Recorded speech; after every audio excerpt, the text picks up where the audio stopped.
Assalamualaikum warahmatullahi wabarakatuh. Anak-anak Bapak yang dirahmati Allah, kelas 4. Sebelum kita belajar, mari kita berdoa terlebih dahulu supaya apa yang Bapak sampaikan menjadi ilmu yang bermanfaat di dunia wal akhirah, dan kalian diberikan kesehatan, kecerdasan, kemudian Allah menjauhkan dari kalian dari hal-hal yang tidak diridhai Allah, terutama penyakit-penyakit ini ya, dan semoga Allah memberikan yang terbaik kepada kalian semua. Wa ala dani wa kullatin salihah bi syafati Rasulullah sallallahu alaihi wasallam. Al-Fatihah. A'udzu billahi minasyaitonir rajim. Bismillahirrahmanirrahim. Alhamdulillahirabbil alamin arrahmanir rahim maliki yaumiddin. Iyyaka na'budu wa iyyaka nasta'in ihdinas siratal mustaqim. Shiratal ladzina an'amta 'alaihim ghairil maghdubi 'alaihim waladdallin. Amin. Bismillahirrahmanirrahim. Anak-anak Bapak mulai sekarang pembelajarannya. Assalamualaikum warahmatullahi wabarakatuh.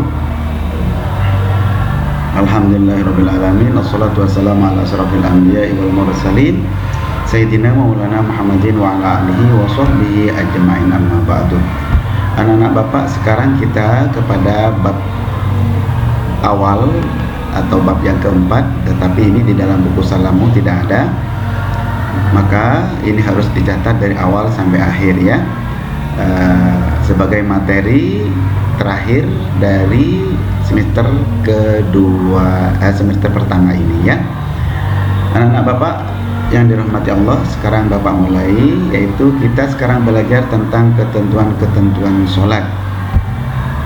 Yang pertama, sholat ini merupakan rukun Islam yang kedua. Yang pertama adalah syahadat. Kemudian pertama kita pelajari yaitu adabnya bersolat ya. Nah, yang pertama adalah kita harus mandi bersih ya. Maksudnya mensucikan diri kita ini kalau ada kotoran di dalam diri kita. Kalau seandainya sudah memang bersih, umpamanya tinggal berwudu. Nah, bagaimana cara berwudu yang baik? Nah, ini ya, mungkin sudah diajari di kelas-kelas bawah kemarinnya. Air yang digunakan bagaimana, itu pun sudah dipelajari di kelas bawah. Tetapi tidak apa-apa, nanti sekali-kali Bapak akan singgung masalah berwudu ini ya. Bagaimana cara bersuci dengan berwudu ini ya, apa yang harus dilakukan, itu insya Allah Bapak akan hari-hari berikutnya akan Bapak sampaikan sebagai pengulangan dari materi yang terdahulu, yaitu pada kelas bawah atau kelas 2 mungkin dipelajari masalah berwudu, masalah air, insya Allah akan Bapak sampaikan ya kembali. Kemudian setelah mandi, berwudu, tinggal mau sholat, pakaian yang suci dan bersih yang harus kita pakai. Mengapa harus begitu? Nah, ini adalah ketentuan daripada sholat, aturan-aturan sholat. Nah ya, yaitu harus bersih. Pakaian kita, badan kita, yaitu badan kita sudah dibersihkan disucikan dengan mandi dan berwudu. Kemudian pakaian kita bagaimana? Ya harus suci dan bersih ya. Bukan bagus, enggak, bukan yang syarat-syaratnya itu bukan karena bagusnya baju, tidak, atau pakaian atau peci ataupun mukenahnya, tidak, tetapi yaitu suci dan bersih gitu ya. Kalau bersih saja belum bisa, karena kalau hanya bersih itu belum tentu suci. Nah gitu.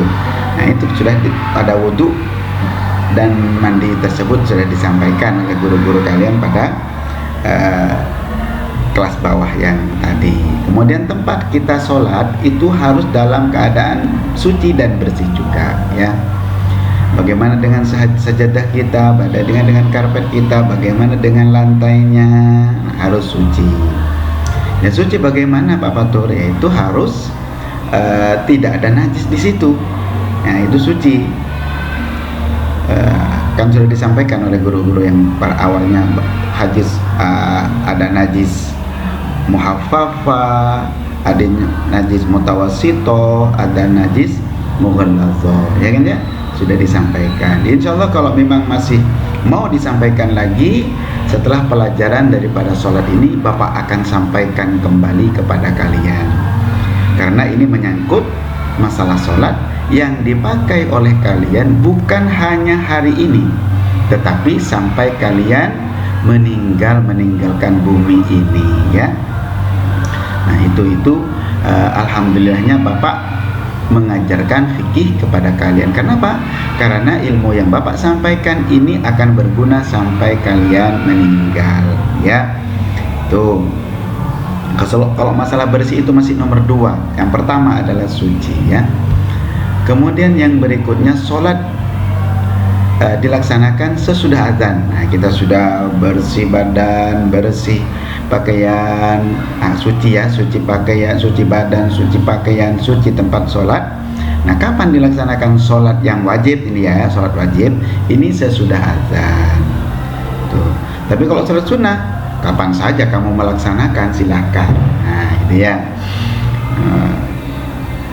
Apa saya mau sholat duha, kapan saatnya, pokoknya yang penting mulai sekitar setombak sampai sebelum tergelincirnya matahari, silakan sholat duha, tidak apa-apa. Sholat hajat Pak, silakan kapan saja, ya. Yaitu kemudian yang berikutnya yaitu sholatlah dengan rukun dan sunnahnya. Nah itu nanti kita pelajari hal tersebut, mulai dari sholat, pengertian sholat, kemudian juga rukunnya sholat, sunnahnya sholat apa saja, yang termasuk qauliyah fi'liyahnya. Nah itu nanti Bapak jelaskan semua pada minggu-minggu berikutnya sampai selesai dalam itu aturan-aturan sholat ini, ya. Itu yang terpenting. Rukun sholat memang ini 13, ya. Bapak sampaikan lebih dulu. Sunnah-sunnahnya ada juga. Ada sunnah yang berbentuk qauliyah. Qauliyah itu perkataan. Fi'liyah itu yang gerakan-gerakan. Tapi ini semua harus ikut aturannya dari Rasulullah, sunnahnya Rasulullah. Yang Rasulullah kerjakan seperti itu kita kerjakan. Tidak boleh mengurangi, tidak boleh menambah yang bukan dari Rasulullah. Ada tambahan Pak, umpamanya begini-begini. Kalau sekiranya itu tidak mengurangi daripada rukun dan sunnahnya dari Rasulullah, itu tidak apa-apa, ya. Ya, karena kita kan sekarang ini ada orang yang sholatnya caranya begini. Yang penting tidak menyalahi rukun dan sunnahnya dari Rasulullah. Itu yang terpenting, ya. Tuh yang harus kalian pelajari nanti sampai akhir dari sholat. Apa ketentuan-ketentuan sholat ini akan Bapak jelaskan sejelas-jelasnya, insya Allah. Kemudian yang berikutnya, nah di sini adalah sholat dilaksanakan dalam keadaan bagaimana. Nah itu loh, kita sudah berdiri sholat ini, mau sholat sudah berdiri kita sholat ini. Nah tadi kan masalah pakaiannya, masalah diri kita, masalah pakaian, masalah tempat sholat kita, kemudian dalam diri kita ini bagaimana. Nah sekarang waktu melaksanakan ini bagaimana keadaan kita. Yang pertama adalah ikhlas. Ikhlas itu apa Pak Fatur? Umpamanya ikhlas itu adalah memurnikan diri kita. Kita sholat berdiri ini karena Allah, bukan karena siapa-siapa lagi. Itu, ya. Itu yang terpenting. Bukan karena orang lain, bukan karena hadiah, bukan karena apapun saja. Usolli fardhu zuhri 4 rakaatin mustaqbil qiblati adaan lillahi ta'ala. Saya sengaja sholat zuhur 4 rakaat menghadap kiblat karena siapa? Karena Allah, lillahi ta'ala, Allahu Akbar. Nah gitu.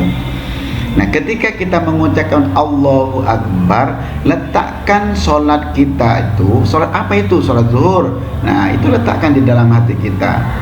Kalau masih usolli fardhu zuhri, usolli fardhu maghribi, itu pengucapan dari mulut kita untuk menguatkan apa sholat kita ini sekarang. Nah ini ya, itu yang dimaksud. Nah, kemudian di dalam keikhlasan kita itu hanya menyatukan kepada Allah. Makanya Rasulullah Shallallahu Alaihi Wasallam ada sabdanya tersebut yang artinya, insya Allah ringkasannya dari Bapak, sholatlah kalian itu seperti seakan-akan engkau melihat Allah. Nah gitu. Kalau kamu tidak bisa seperti itu, maka seakan-akan Allah melihat kepadamu. Nah gitu. Bukan seakan-akan, tapi pasti sudah sebenarnya. Nah itu. Jadi kita itu dalam sholat ini diawasi oleh Allah. Kita malu mau main-main sholat, dilanggar di masjid. Kadang-kadang anak-anak yang masih kelas 4 ini terutama ini ya, kalau ke masjid kelanggar, kalau tidak ada orang tuanya, kumpul sama temannya, hanya ribut di dalam masjid atau langgar, bergurau. Nah ini tidak boleh ya. Makanya beruntunglah kalian itu disekolahkan di SD Islam Al-Hikmah. Kenapa? Karena dijelaskan tentang tentang kita sholat, kita wudhu dari awal itu taharah, ya istilahnya kan, sampai berwudhu sampai sholatnya itu betul-betul dijelaskan ya. Itu alhamdulillah kalian. Kemudian ketika sholat Allahu Akbar sudah. Nah khusyuk ini apa? Nah, hanya seakan-akan kita itu berdua dengan Allah. Nah gitu ya. Kita atur khusyuk ya. Pak saya ingat ini. Tidak apa-apa, yang namanya kita kan yang paling khusyuk itu sebenarnya hanya Nabi Muhammad SAW. Karena ada ceritanya ini nak. Nah bagaimana ceritanya? Ketika sholat, semua para sahabat Rasulullah disuruh oleh Rasul, siapa sahabat-sahabatku ini yang bisa sholat khusyuk, yang sangat khusyuk. Nah ternyata yang mengacungkan di tangan itu, insya Allah kalau tidak keliru itu Sidina Umar apa Sidina Ali begitu nak ya. Nah saya Rasulullah, ya sudah ayo sholat kamu. Pertamanya khusyuk sholatnya itu. Nah kemudian ada digoda oleh ya setan datang berbentuk kuda yang sangat bagus. Dengan pikirannya, bagusnya kuda itu. Nah kan khusyuk sudah. Nah disitulah dia kegagalannya di dalam kehusuan. Apalagi kita sebagai manusia biasa. Nah ya, yang penting kita sholat biarpun sedikit ingat kepada Allah. Insya Allah ditulis oleh Allah dengan sempurnanya sholat itu ya. Kita berusaha untuk menjadi orang yang bisa sholat dengan khusyuk. Tawadhu itu kalau dibilang itu sholatnya tersebut dalam ketawadhuan rendah hati. Rendah hati itu bagaimana ya? Yaitu kita itu seakan-akan di depan Allah ini tidak ada artinya. Nah gitu. Seakan-akan di dalam diri kita ini tidak ada artinya. Okay?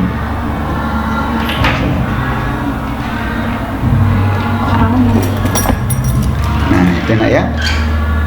Kemudian ketika kita sholat dengan tawadhu tersebut kepada Allah, bukan cuma matanya tidak kemana-mana calang celeng sana, itu tidak, sikut sana sikut sini, itu tidak. Yaitu kita berdiri tegak ya dengan sempurna, dan kita sedikit menundukkan kepala menghadap ke tempat sujud kita atau sajadah kita ya.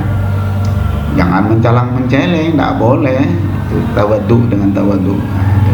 Kalau seandainya orang di dalam kesehariannya dengan tawadhu, maka dia itu sangat baik dalam tingkah lakunya. Ya nak ya.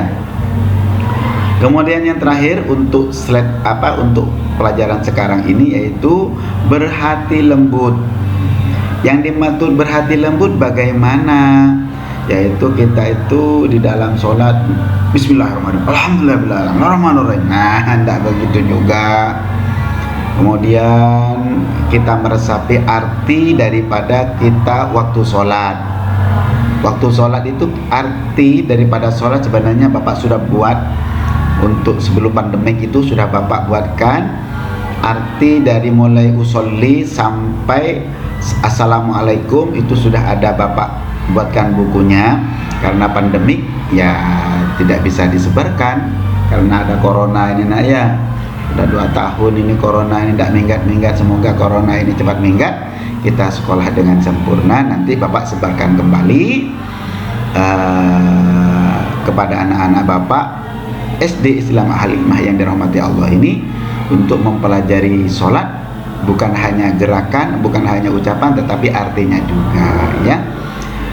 Itu anak-anak Bapak yang paling penting kepada kalian, dirikanlah sholat bagaimanapun keadaannya Makanya sholat itu nak, saking Allah memperhatikannya, wadhkurullah qiyaman wa qu'udan wa ala junubihim. Nah, ini yang Rasulullah sampaikan.